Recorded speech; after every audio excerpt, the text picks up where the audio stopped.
বরিশালের বাকেরগঞ্জে বোমা সদৃশ বস্তুর বিস্ফোরণে ৩ জন দগ্ধ হয়েছেন। এ বিষয়ে আরো বিস্তারিত খবরাখবর জানাতে বরিশাল থেকে সরাসরি যোগ দিচ্ছেন সহকর্মী কাউসার হোসেন রানা। রানা, ঠিক কখন এই বিস্ফোরণ হয়েছে, আহতদের অবস্থা এখন কেমন দেখছেন, আর সবশেষ কি তথ্য আছে আপনার কাছে?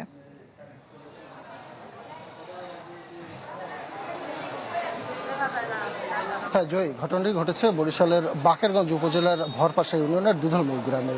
আজ সকাল 6:30টার দিকে এই ঘটনাটি ঘটে বলে আমাদেরকে জানিয়েছে বরিশালের পুলিশ সুপার। এবং এই ঘটনায় এখন পর্যন্ত 3 জন দগ্ধ হয়েছে, যাদেরকে বরিশাল শেরেবাংলা মেডিকেল কলেজ হাসপাতালে ভর্তি করা হয়েছে। এবং এই মুহূর্তে আমি বরিশাল শেরেবাংলা মেডিকেল কলেজ হাসপাতালে রয়েছে। এখানে দগ্ধদের একজন চিকিৎসাধীন রয়েছে, হাসপাতালের বারান্দায় তাকে পাওয়া গেছে, সে এখন চিকিৎসাধীন রয়েছে। এবং এখানে তাদের স্বজনরাও রয়েছে। আমরা একটু স্বজনের কাছে শুনতে চাচ্ছি যে আপনারা তো তার প্রতিবেশী ছিলেন, এবং কিভাবে কি হলো একটু আমাদেরকে একটু সংক্ষেপে।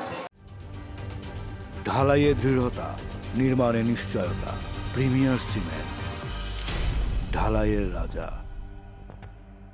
ওই ব্যাগের ভিতর থেকে আওয়াজ আসছে, তারপরে আগুন জ্বলে উঠছে ভোর 6টায়।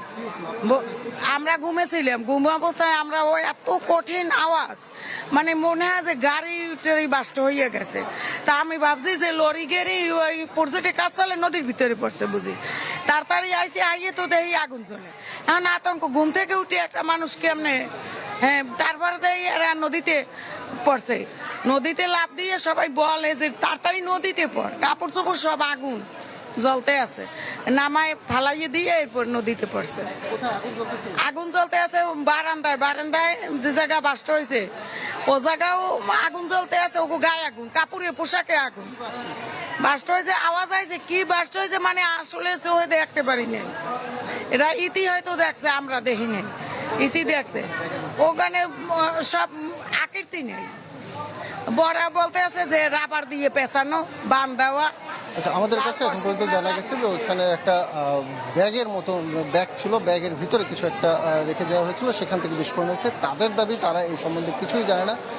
বরিশালের পুলিশ সুপার আমাদেরকে যেটি জানিয়েছেন যে সেখানে এখন তাদের একাধিক টিম কাজ করছেন, তারা বিষয়টি তদন্ত করে বাকি বিস্তারিত জানাতে পারবেন। এই ছিল এখানকার সর্বশেষ পরিস্থিতি। রানা, ধন্যবাদ আপনাকে। দর্শক, বরিশালে বোমা সদৃশ বস্তুর বিস্ফোরণে 3 জন আহত হয়েছেন, সে বিষয় নিয়ে সবশেষ খবরাখবর জানছিলাম।